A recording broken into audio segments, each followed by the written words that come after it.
నమస్తే, నేను మీ మాధవి లత. సో ఈ 31st నైట్ ఏదైతే తాడిపత్రిలో జేసీ పార్క్ దగ్గర, ఇది పెన్నా నది ఒడ్డున ఉంటుందన్నమాట. సో అది వెరీ వెరీ సెన్సిటివ్ ఏరియా.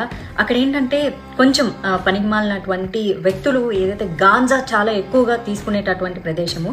అక్కడ ఈ మహిళల కోసం న్యూ ఇయర్ నైట్, దయచేసి నేను మహిళలందరికీ రిక్వెస్ట్ చేస్తున్నాను, మీరు రాత్రి 1 గంట వరకు అక్కడ మీరు న్యూ ఇయర్ సంబరాలు చేసుకొని తిరిగి మీరు మళ్ళీ ఇంటికి వెళ్ళే ప్రక్రియలో మీరు వాడేటటువంటి ట్రాన్స్పోర్ట్ 2 వీలర్ అవ్వచ్చు, ఆటో అవ్వచ్చు, కార్ అవ్వచ్చు, లేక ఏదైనా అవ్వచ్చు, దారి మధ్య మార్గంలో ఏమన్నా జరిగితే ఎవరు మీ సెక్యూరిటీకి రక్షణ కల్పిస్తారు?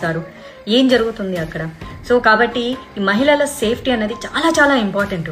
ఏదన్నా ఒక మంచి సమాజంలోనో, ఒక కమ్యూనిటీ హాల్లోనో, బాగా సెక్యూర్డ్ ఏరియాలోనో న్యూ ఇయర్ సెలబ్రేషన్స్ చేసుకుంటే నేను తప్పుపట్టేదాన్ని కాదు. కానీ ఎక్కడైతే ఈ డేంజరస్ జోన్ ఏదైతే ఉందో, బాగా ఇలాంటి గాంజాలు ఎక్కువగా తీసుకునే ఒక యువత ఎవరైతే ఉన్నారో, ఒక పోకిరి బ్యాచ్లు బాగా ఉండేది, అది కూడా 31st నైట్ అక్కడ చాలా చాలా హంగామా, తాగుతారు, గాంజా కొడతారు, ఇంకేమైనా మత్తులో మళ్ళీ మహిళల మీద ఏదన్నా పొరపాటుగా జరిగితే మీ జీవితానికి ఎవరు సంరక్షకులు? పోలీసులు ఎంతవరకు సెక్యూరిటీ ఇస్తారు 31st నైట్? దయచేసి దీనికి అటెండ్ అవ్వకుండా ఉంటే చాలా చాలా బాగుంటుంది. ఈ 31st నైట్ పేరుతో ఈ తాగడాలు, తిరగడాలు, రకరకాల బ్యాచ్లు, ఎన్నో రకాల మానభంగాలు, ఎన్నో రకాల కిడ్నాప్లు అన్నీ జరిగే అవకాశాలు ఉంటాయి. దయచేసి మహిళలందరూ సేఫ్టీగా ఉండండి. ఆ తాడిపత్రులు ఎవరైతే జేసీ పార్క్ వెళ్ళాలనుకుంటున్నారో అమ్మ, మీరు దయచేసి ఇంట్లో కూర్చొని మీ ఫ్రెండ్స్తో ఏదో సరదాగా న్యూ ఇయర్ సంబరాలు చేసుకోండి.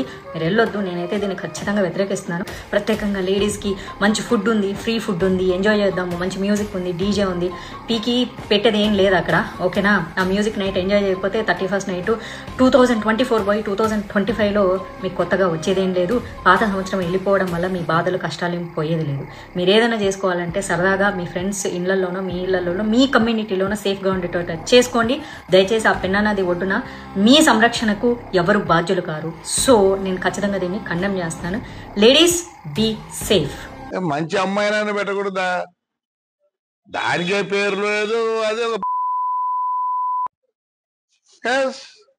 మా ఊర్లో ఒక 2 నెలలు సినిమా షూటింగ్ చేసినారు. నన్ను పర్మిషన్ అడిగినారు. గాయత్రిది మా లెక్చరర్ ఇల్లు చూసినారు, మా సూర్యమణి ఇండ్లు వాడినారు.